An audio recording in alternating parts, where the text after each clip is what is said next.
What is up, guys? Tomedy here. Today is a bit of a special video just to celebrate my 2,000 subscribers. Oh, Alfie, come say hello. You all remember Alfie? You all remember Alfie? Hey fella. Go on, out. Go on, bed. Go on. He's a lonesome dog, isn't he? He's cute as well. So anyway, I'm just finishing this off.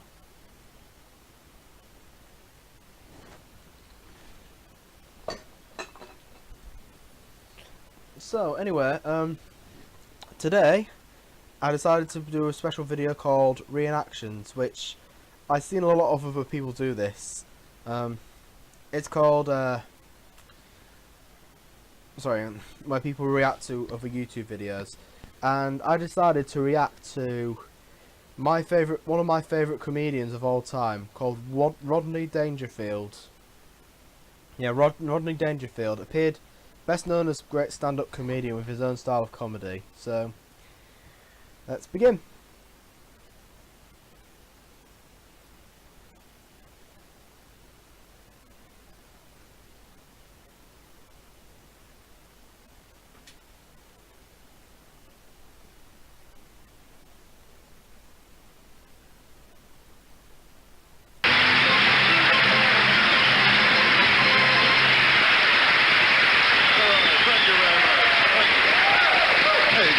Good crowd. You know me, I love crowds. Now, as a kid, my house was always crowded, always people around. You know, I come from a big old-fashioned, hard-working, stupid family. That's what I come from. What a dumb family I got, you know. Last week I looked up my family tree. 2 dogs were using it. I tell you, I can't relax, you know. Well, the other night I felt like having a few drinks. In a place, I said to the bartender, surprise me. He showed me a naked picture of my wife. But I'm in a good mood tonight, though, I'll tell you that. I just signed a big contract with General Motors for 2 years. I bought a new car. I tell you, every time I buy a car, I get stuck. You know, the salesman always says she's a beauty, never says he's a beauty. I found out why, because a car and a girl are very much alike. I mean, with either one, a car or a girl, when you're going to use one, they always lie about the mileage. And with either one, a car or a girl, how many times in a cold morning when you really need it, it won't turn over.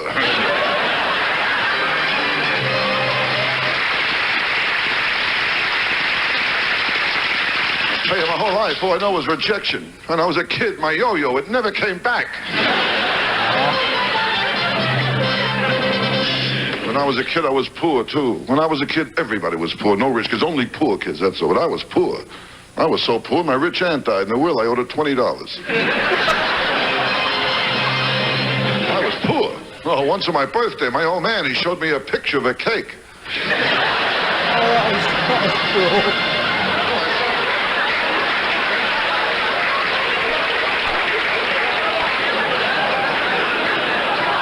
I sat there all day trying to blow out the candles. Now, with kids today, it's different. They got it too good. They don't appreciate it either. It was my boy's birthday last week. Had a little party without the cake. The kid blew out all the candles. I said to him, I hope your wish comes true. He said, if it does, that's the last time you'll watch me blow out candles. Smart kid I got. Like the last time I took my kid to Coney Island, I asked him, want to go in a crazy house? He told me to save my money, be home soon.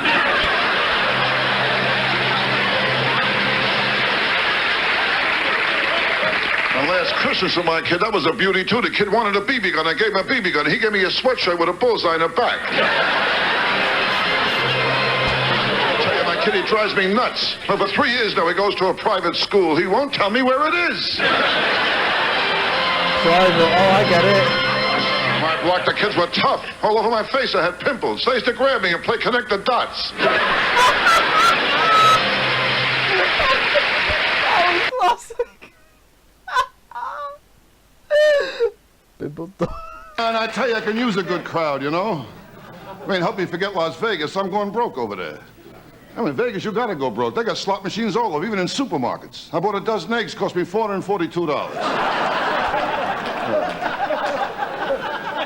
I tell you, I'm never lucky at gambling, you know. I was in a game show. I won a 20-day cruise in the Bermuda Triangle. I tell you what, nothing works out, you know. I'm still heavy. I can't lose any weight. Now, last week I went nuts. I tried the rice diet. Between meals, kept folding my shirts.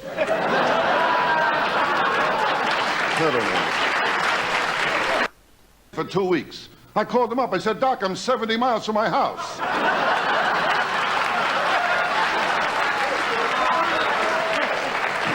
What a doctor. Oh, one time I saw him, he gave me sleeping pills. He told me to take them whenever I wake up. And I saw my dentist, too, another beauty. I said to him, Doc, look at my teeth, they're all getting yellow. He told me to wear a brown necktie.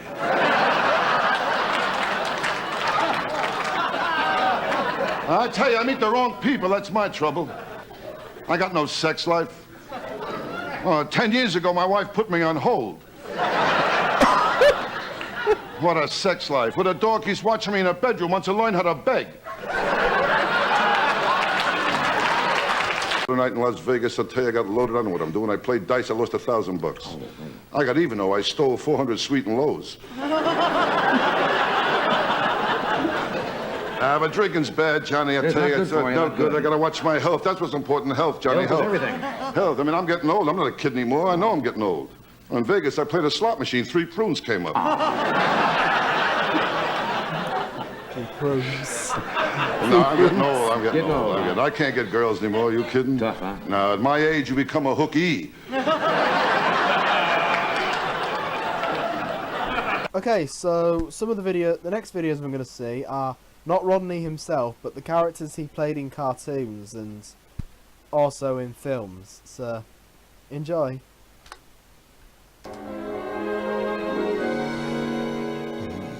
Yep, he's Rodney. Customers, thank God. Papa needs a new pair of everything. Welcome to scenic Waynesport. And remember your visit with a googly-eyed walnut.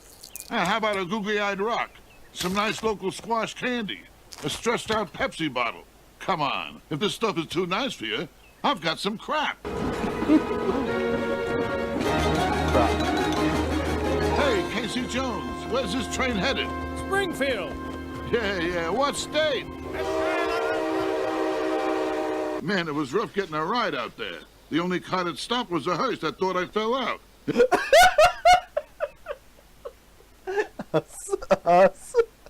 It was rough, I tell you. Oh, this guy's got more bread than a prison meatloaf. He's rich, I tell you. I never seen a place with a walk-in mailbox. Hey, who am I talking? Well, Mr. Burns, I'm your son. Oh, and I stepped on one of your peacocks. You got a paper towel? He is my son. Hey, now you're talking. Tell me everything about your life. Oh, what's to tell? I was at the orphanage till I was 18. Then I got my job at a souvenir stand. Oh, and once I saw a blimp. Nobody's ever been so nice to me. What are you doing here? Learning a family business. I'm Larry Burns, the boss's son. Relax. I don't want to work. I'm so lazy I took lessons on a player piano. Wow, that's really lazy. Lazy? You're not kidding. Why, I'm like a rug on Valium. I'm talking lazy. So lazy. Well, Carstairs, I'd like you to meet my son, Larry. Hey, Skipper, good to meet you. Where'd you start out, on the Merrimack? Hey, I should talk.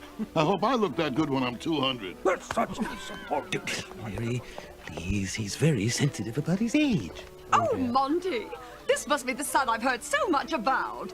Larry, you must meet our daughter, the debutante. She came out last spring. Whoa, put her back in. She's not done yet.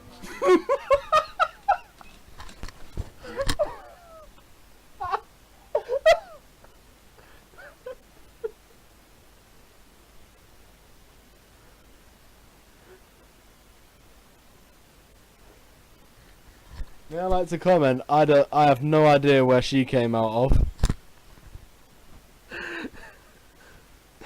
Put back in.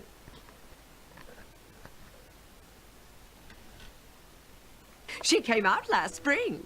Whoa, put her back in. She's not done yet. Well, here's a bit. It's called Rodney Dangerfield. Ooh, what a night. Ooh, I'll never do that again. Hey, I'm blind. Never I'm do that blind. again, he says. Hey, I'm all right. I'm all right. I'm not all right. I'm not all right. Just have a drink before you watch this stuff. Rover, wake up, honey. I'm leaving now. I'm going on the road. The road? Here's a nice piece of steak from Joe the cook.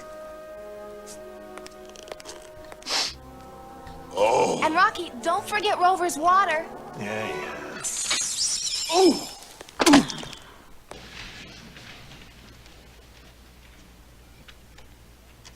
There are two kinds of people in business today, the quick and the dead. So rather than waste your time this semester with a lot of useless theories, we're going to jump right in with both feet and create a fictional company from the ground up. We'll construct our physical plant, we'll set up an efficient administrative and executive structure, then we'll manufacture our... So let's start. Construction costs of our new factory. What's the product? That is immaterial for the purposes of our discussion here, but if it makes you happy, let's say we're making tape recorders. Tape recorders? Are you kidding? The Japs will kill us on a labor course. Okay, fine. Then let's just say they're widgets. What's a widget? It's a fictional product. It doesn't matter. Doesn't matter. Tell that to the bank, you know. Take it easy. It's the first day, you know. On the board, you will see a cost analysis for construction of a 30,000 square foot facility, which will encompass both factory and office space, and is fully serviced by all utilities, a railroad spur line, and a 4-bay shipping dock.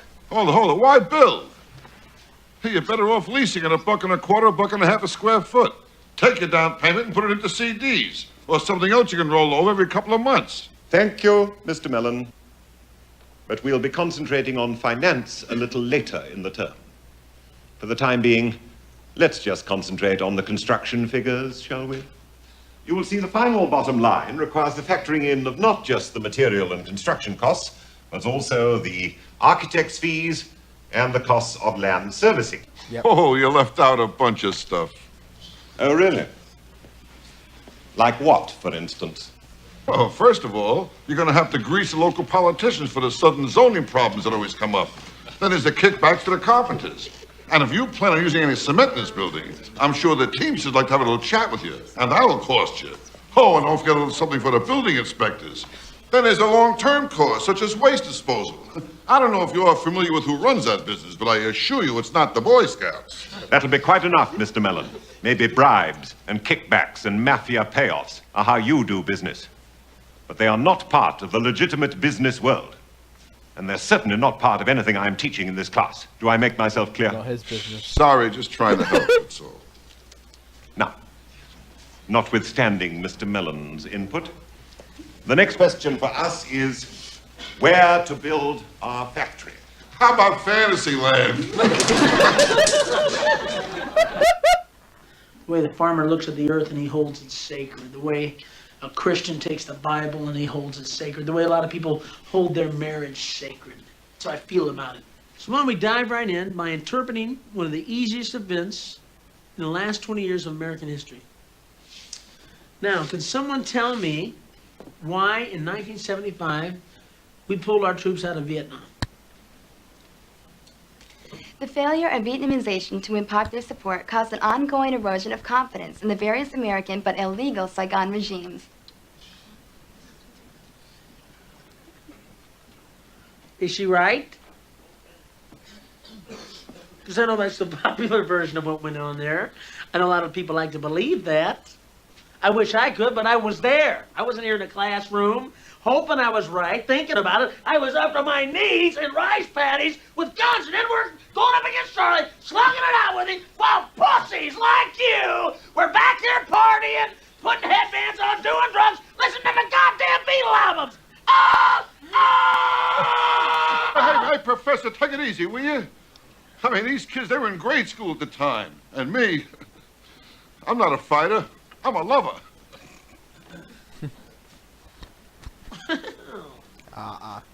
Well, I didn't know you wanted to get involved with the discussion, Mr. Helper. But since you want to help, maybe you can help me, okay? You remember that thing we had about 30 years ago called that Korean conflict? Yeah, where we failed to achieve victory. How come we didn't cross the 38th parallel and push those rice eaters back to the Great Wall of China and take the Berkeley brick and nuke them back into the fucking Stone Age River? How come? Tell me why? Say it! Say it! All right, I'll say it. Because Truman was too much of a pussy wimp to let MacArthur go in there and blow out those commie bastards. Good answer. Good answer. I'll tell you, this steak still has marks where the jockey was hitting it. Well, anyway, today I just stick to real estate. You know, with the market these days, if you own anything but land, you own a popcorn farm. Oh, somebody stepping a duck? Isn't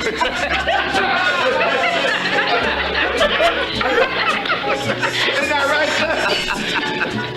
The graveyard is 2 blocks to the left, okay? Dog food! I saw his dog food! There's a bar. Let's have some drinks here. See what's going on, for crying out loud. Hey, waiter, here. This is for you, all right? Oh, Captain Hook. How about the grand you owe me, huh? Nah, forget about it. I'm just kidding, all right? Oh, this your wife, huh? Oh, a lovely lady. Hey, baby, you're all right. You must have been something before electricity, huh? Hey, doll, how are you, huh? You live alone? Hey, Rabbi, nice seeing you. Don't get your eye. Folks, how are you, huh? Oh, this your grandson, huh? Oh, wonderful boy. Nice boy, right? He's a good boy, I'll tell you. Now I know why tigers eat their young, you know? Woo! The dance of the living... Hey, orange balls. I'll have a box of those. Give me a box of those naked lady tees, and give me 2 of those. Give me 6 of those. Oh, this is the worst looking hat I ever saw. Well, you buy a hat like this, I'll bet you get a free roll of soup, huh? Oh, it looks good on you, though.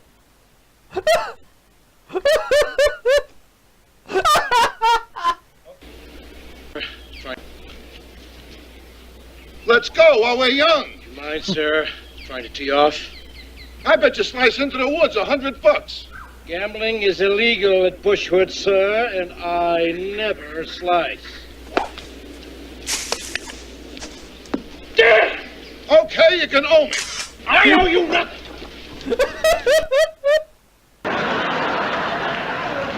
I mean, I'll tell you the whole story. I like the whole story, okay? All right.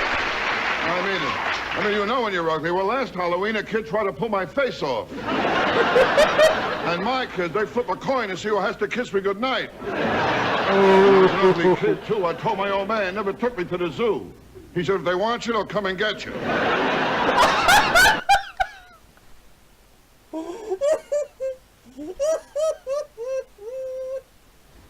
I love that one. He belongs in a zoo. What?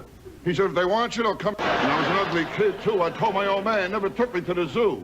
He said, if they want you, they'll come and get you. Well, that's the story of my life. No respect. I got no respect. No respect at all. You kidding?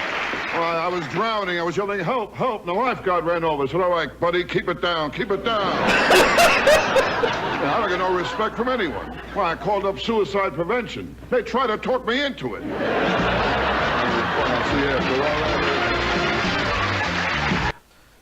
Well, that's all I got to show for tonight. Thank you all for watching, and I hope you enjoyed. See you later.